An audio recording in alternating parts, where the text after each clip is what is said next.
Muy buenos días a todas y todos. Es muy grato estar con ustedes una vez más en esta nuestra segunda sesión, donde abordaremos el tema de metodologías participativas como instrumento para crear comunidades resilientes. Como sabemos, a finales de los años 80 en México, se atendía el riesgo de desastre con un enfoque más orientado hacia la parte del fenómeno. En la transición que hemos tenido de la protección civil a la gestión de riesgos, sabemos que el objeto de estudio no solo se enfoca al desastre, sino también debemos conocer el riesgo y entender su construcción social y cuáles son sus causas. A continuación voy a compartirles las acciones que estamos realizando desde Puebla para impulsar nuestra estrategia de resiliencia, trabajando desde lo local. Por lo que me gustaría comentarles que tenemos dos factores esenciales para el trabajo en las localidades y lograr con esto las comunidades resilientes. Uno de los objetivos más importantes de este trabajo es que podemos visibilizar la variable del riesgo a partir del trabajo cercano con la población. Esto nos ayuda a impulsar la estrategia estatal para tener comunidades resilientes ante desastres a través del fortalecimiento de las capacidades de prevención, auxilio y recuperación de la población ante desastres. Es decir, apoyamos en la toma de decisiones oportuna y eficaz de las autoridades locales con la impartición de instrumentos que ellos pueden utilizar. Número 2, el trabajo coordinado entre los 3 órdenes de gobierno y la conformación de comités comunitarios de protección civil capacitados en materia de reducción de riesgos y en la respuesta ante una emergencia o desastre. Como vemos en la diapositiva de factores esenciales para el trabajo con las localidades, nosotros manejamos dos: la participación voluntaria de las personas que habitan las localidades y la capacitación permanente de la población en temas que abordan la gestión de riesgos. Esto nos lleva a conformar comunidades resilientes. Bien, pasemos a la diapositiva del tema número 2, que es metodologías participativas y las técnicas de la acción participativa. ¿A qué se refiere esto? Pues bien, las técnicas participativas están compuestas por diferentes actividades grupales. Por ejemplo, la adecuación de juegos, los videos, los espacios para que las personas hagan dibujos y cualquier otro medio que tenga como objetivo el fortalecimiento de capacidades de prevención y preparación para que ellos mismos o la misma comunidad desarrollen una óptima respuesta ante las emergencias. Vemos aquí que a través de los años nosotros hemos intercambiado la información con las personas que trabajaron anteriormente en las localidades. Esto con la finalidad de procesar y asimilar a través del estudio o la experiencia de ellos el conjunto de conocimiento adquirido de las comunidades. Por ejemplo, nosotros entrevistábamos o platicábamos con el licenciado Rubén Acebo Zárate, que en paz descanse. Él fue una de las personas que tuvo la empatía de trabajar con las comunidades, de ver cuáles eran sus costumbres, de ver cuáles eran sus tradiciones y con base en ello, insertar en ellos la responsabilidad de comprender el riesgo. Lo acompañaba en esos años la doctora Guadalupe Sordo Yunes, que es en la Coordinación General de Protección Civil, la jefa de capacitación, pero ya nos cuenta muchísimas de las experiencias que ha vivido en cada uno de estas localidades, todas con características diferentes, con topografías diferentes, con ubicaciones geográficas diferentes. Pero hay algo que tienen todos, que es que a veces las mismas personas, sobre todo adultos mayores, se rehúsan a entender y comprender el riesgo en el que se encuentran por la cercanía al volcán. Pero eso no aparta de que ahora nietos o hijos vean de forma diferente esta problemática. Por ejemplo, ellos nos comentaban sobre las asambleas como espacios en donde se discute y se toman decisiones de forma grupal. La memoria histórica de las comunidades y de las experiencias de los mayores desastres que ellos han enfrentado. El conocimiento de la labor que realizan con el agua, el suelo, la biodiversidad, los cultivos, el volcán y así sucesivamente. El conocimiento colectivo sobre el tiempo, los ciclos de la naturaleza, el uso de las plantas medicinales, la agricultura, las artes de la caza, la pesca y la artesanía. El reconocimiento de los efectos y de las reacciones de la naturaleza en las localidades. Por eso es que una parte muy importante es conocer cómo ha percibido la gente que vive en estas zonas el comportamiento de los fenómenos perturbadores, tanto los fenómenos de origen natural como de origen antropogénico.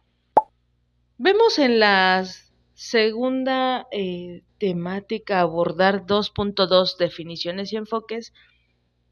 Aquí me gustaría abordar comenzando a conocer qué es una metodología y para ello voy a abordar lo que decía la doctora Fernanda Solís Torres, quien de profesión es psicóloga con especialidad en investigación, cuenta con la maestría en salud colectiva, ambiente y sociedad y toda su experiencia de trabajo se basa en la investigación de la acción participativa con comunidades afectadas por conflictos socioambientales y desastres, sobre todo en Ecuador, en América Latina y África.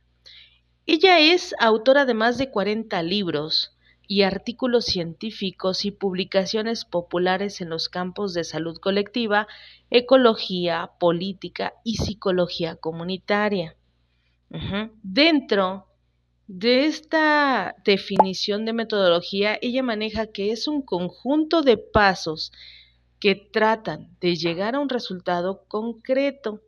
Las metodologías participativas buscan fomentar en las personas diferentes formas de adquirir conocimientos y que de esta forma puedan obtener una visión amplia de su realidad. Dentro de la bibliografía les dejo la guía de metodologías comunitarias participativas. La doctora Fernanda Solís es una de las autoras de esta guía y también les dejo dentro del material de consulta en el PDF para que ustedes puedan leerla y verificar qué de esto ustedes pueden explorar, pueden poner en práctica dentro de sus proyectos. Por otra parte, las estrategias de aprendizaje se pueden entender como todo tipo de pensamientos, comportamientos, creencias e incluso emociones que permitan la adquisición de información y relacionarla con el conocimiento previo o la recuperación de datos históricos.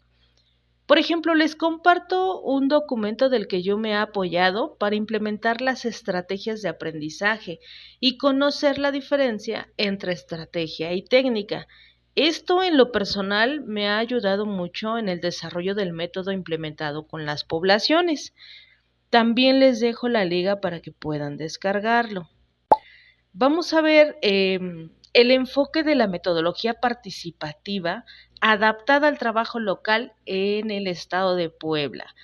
Nosotros ponemos en práctica las acciones que permiten explicar con un lenguaje sencillo los conceptos que involucran la comprensión del riesgo.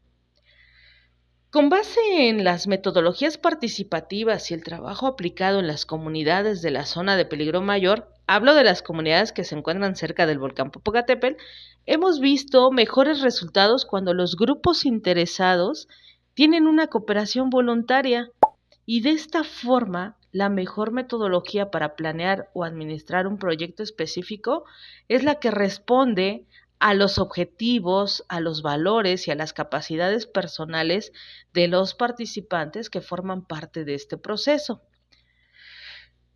Esto, ¿de dónde yo lo he retomado? Todas las técnicas que yo realizo o pongo en práctica dentro de las comunidades las he sacado de toda una compilación de documentos.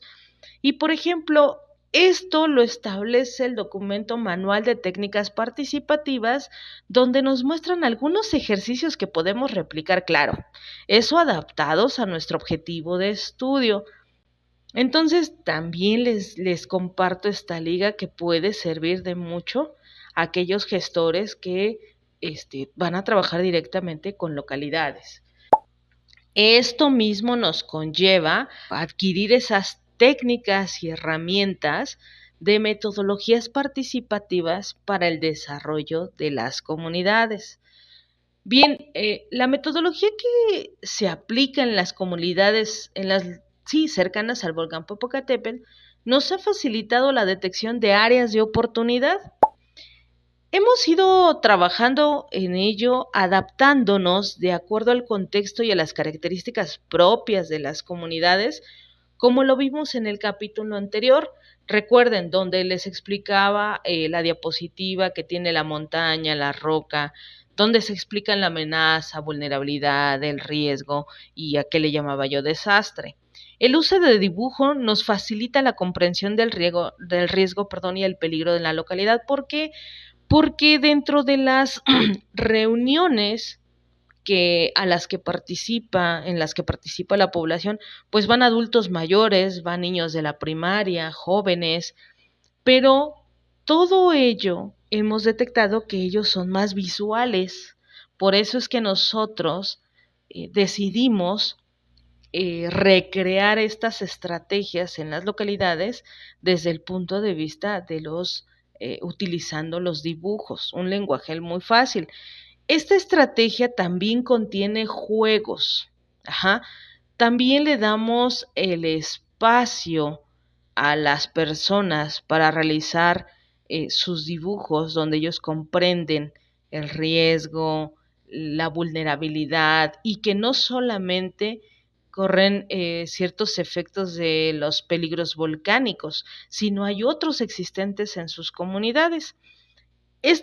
Nosotros no los armamos con el fin de entretener a las personas, sino que existe un fundamento pedagógico donde las acciones que se utilizan demuestran el progreso individual durante el proceso de aprendizaje de las personas. Este tipo de aprendizaje ha sido replicado por las diferentes escuelas en materia de protección civil. Prácticamente los objetivos de nuestra estrategia son concientizar primero a los habitantes de los riesgos y peligros a los que están expuestos, sobre todo por la actividad volcánica, siempre hacemos énfasis en ello. Reforzar las habilidades y capacidades para la toma de decisión en la respuesta a emergencias. Lograr el compromiso de la autoridad local para desarrollar sus acciones preventivas y minimizar de forma considerable sus riesgos. Y por último, lograr que la población utilice sus habilidades y el conocimiento adquirido para poder acrecentar su autoprotección.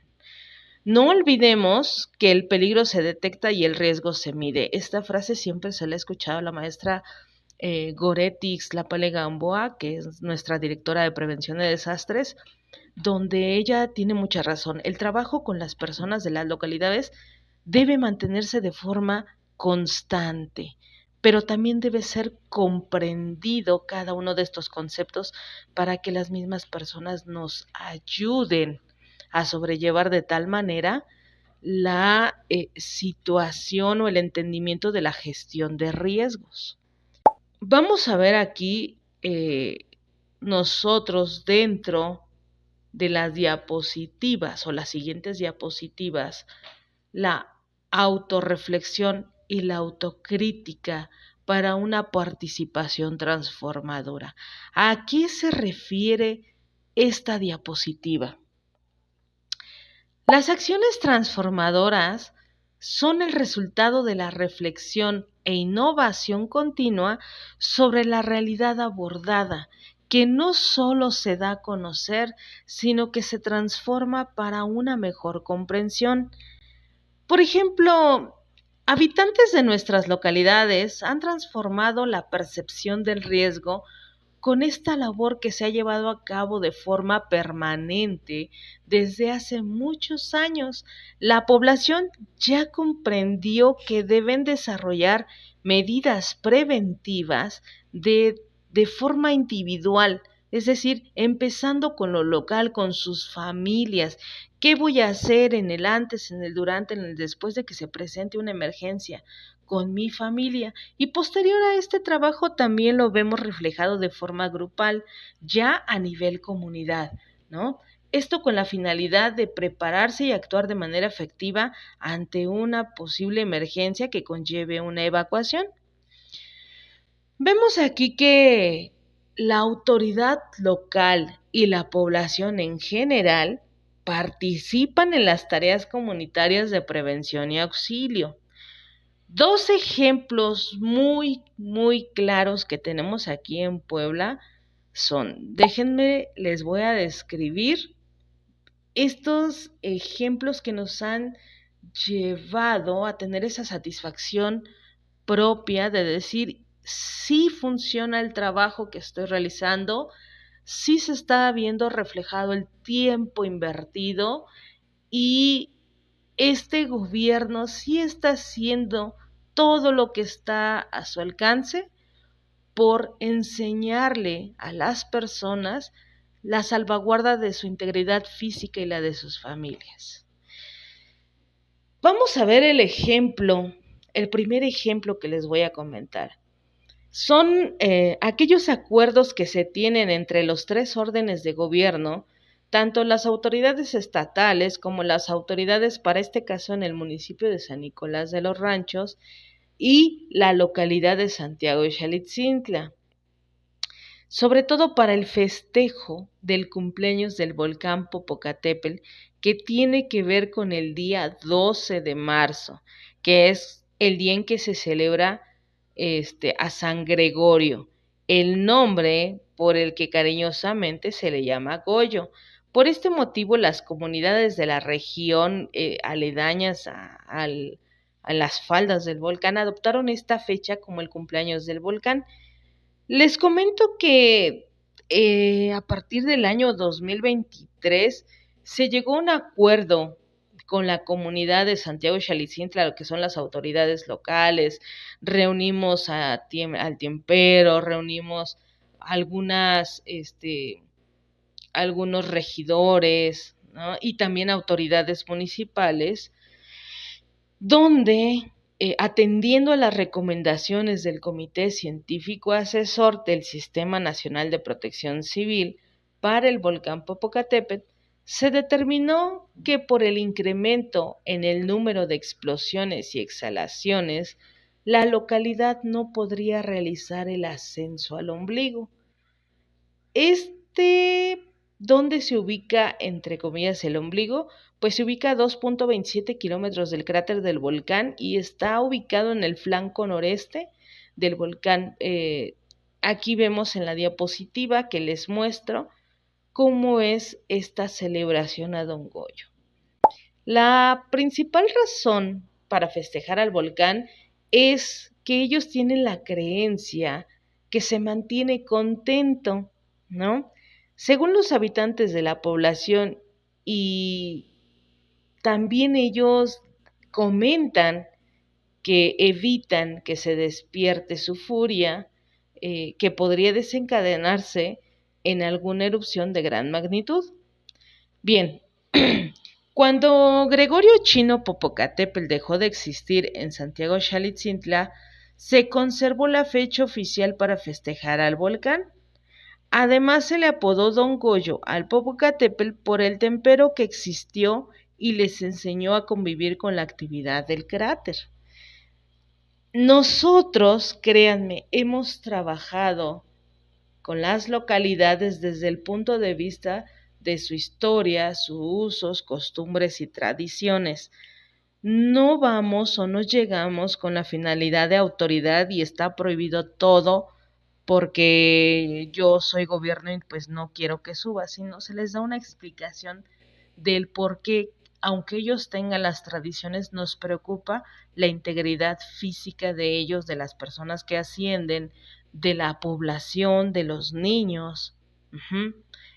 Esto nosotros lo hacemos con antelación, estas pláticas las llevamos con antelación y a través de videos. También se les explica el escenario de caída de balísticos que pudiera afectarlos durante el ascenso.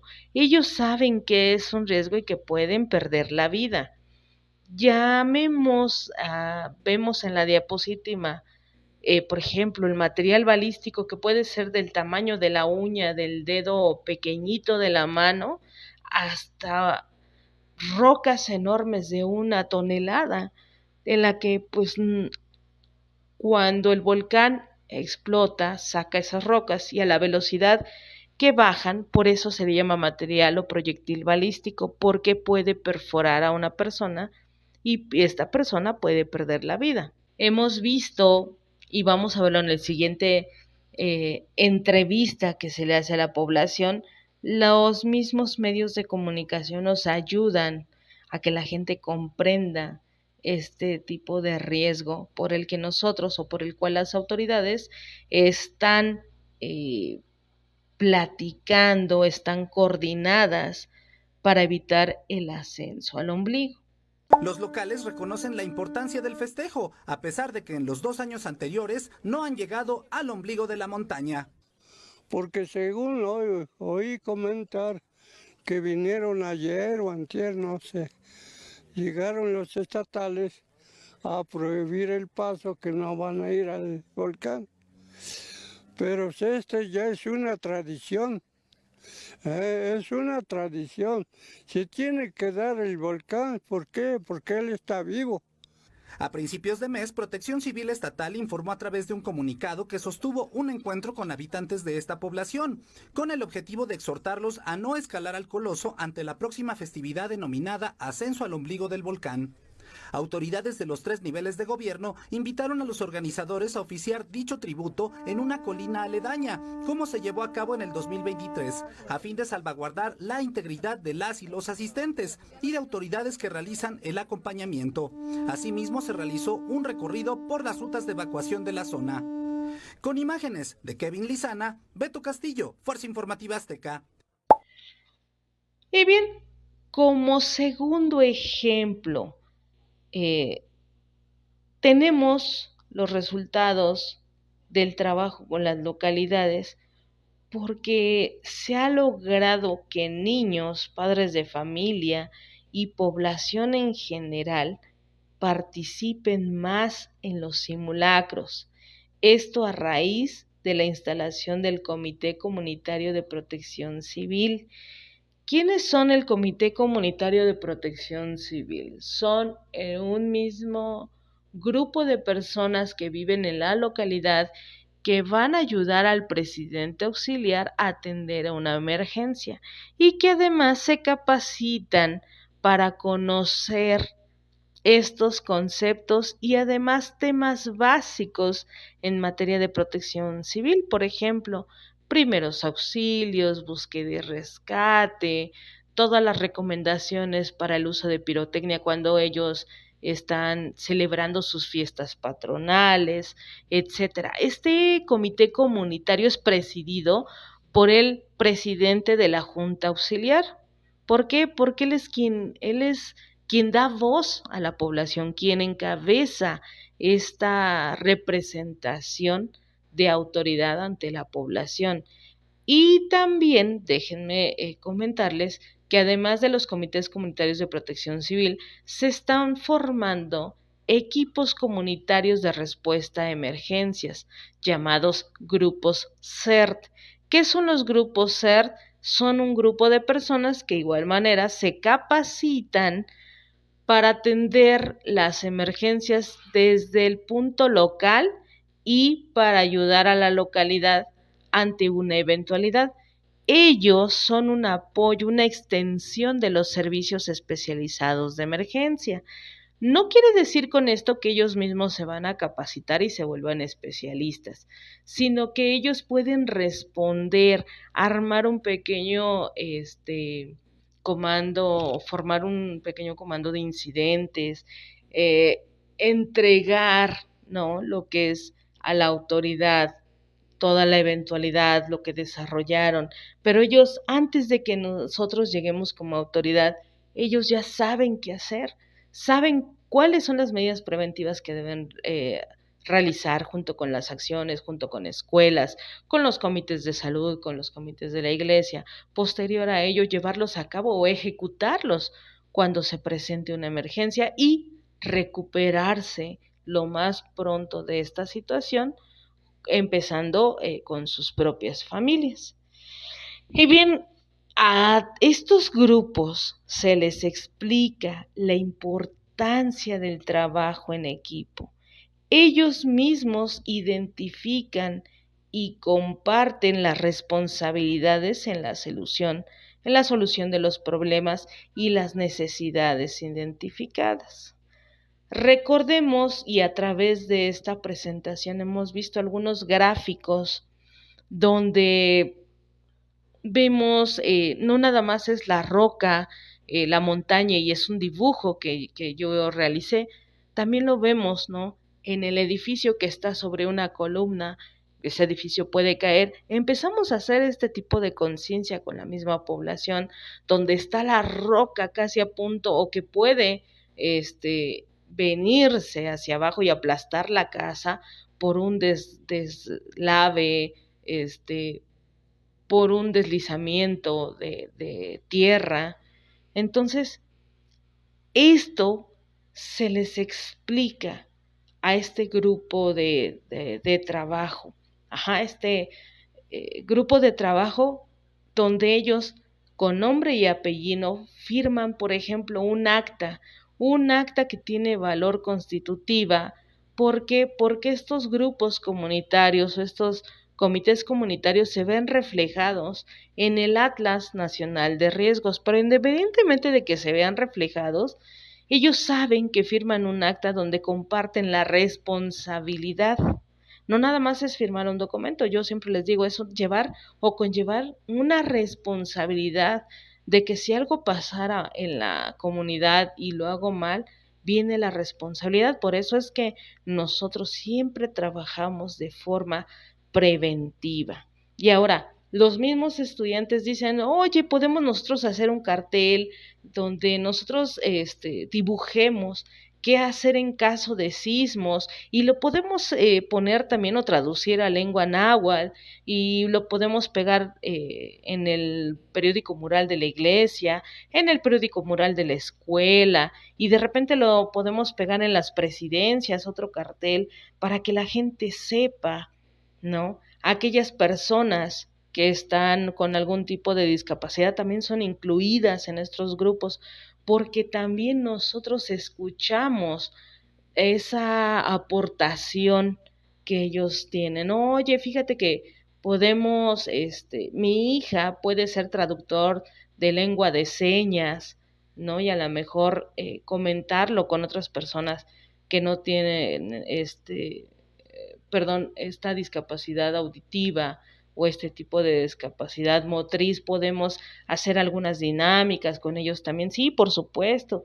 Y aquí es donde englobamos el trabajo de todos, de la misma comunidad. Ellos nos aportan y vamos aprendiendo también de ellos. Entonces, aquí es donde yo les comentaba, debemos de hacer un proyecto para ver que ese proyecto, ¿dónde lo voy a poner en práctica? A través de simulacros, para saber si lo que yo estoy realizando, si el trabajo que yo estoy realizando o la estrategia que yo creo conveniente hacer se refleja con resultados en las localidades. Nosotros hemos visto reflejados estos trabajos. Créanme, entonces es una sugerencia, es algo de mi aportación para que ustedes pues vean que sí se puede y se puede lograr siempre cuando nosotros tengamos esta forma de compartir o esta decisión más bien de compartir nuestros conocimientos, pero ahora bájalos, ¿no? A una persona que apenas si tiene una primaria, a un niño de kinder, también ellos preguntan, oye, ¿y por qué el volcán explota? Y es cierto que van a bajar esas avalanchas rojas que vemos en las películas. Entonces, nosotros tenemos que o debemos tener esas empatías para responder. Como ya lo hemos visto a través del desarrollo del tema y para dejarlo un poco más claro, se enlista a continuación la documentación básica que se requiere para desarrollar un proyecto para la comprensión del riesgo en las comunidades. Número 1, la conformación del Comité Comunitario de Protección Civil que se debe firmar en el acta constitutiva. Número 2, la memoria histórica que debemos investigar sobre los desastres que han ocurrido en esta localidad. El análisis de riesgos a través del mapa comunitario y que la misma población nos ayude a realizarlo. La metodología participativa, no olvidemos incluir la andragogía por el aprendizaje en adultos mayores. La estrategia de aprendizaje, de hecho, aquí es muy importante porque debemos verificar cómo es que nosotros vamos a realizar los planes de emergencia o cómo ellos van a hacer sus planes de emergencia de acuerdo al agente perturbador detectado. La formación de grupos comunitarios de respuesta a emergencias, esto es importante, ¿por qué? Porque recordemos que este grupo es una extensión de los servicios de apoyo de los grupos especializados mientras ellos llegan a la localidad. Y las acciones transformadoras. ¿Cómo es que visualizamos los resultados de la investigación continua que hemos abordado dentro de las localidades? Y bien, pasando a la última diapositiva, les dejo la actividad número 2 que van a tener que realizar un proyecto donde pongan en práctica toda esta documentación básica que se requiere para desarrollar la comprensión del riesgo en las comunidades. Les dejo esta actividad de igual manera a partir del día de mañana. Tienen 5 días hábiles para entregar su proyecto, contando sábado y domingo. Todos los que estamos aquí estamos comprometidos y yo les agradezco la atención prestada el día de hoy. Muchas gracias y no olviden enviarme sus trabajos en tiempo y forma. Quedo atenta a sus comentarios y pueden localizarme a través de correo electrónico. Nos vemos en la siguiente clase.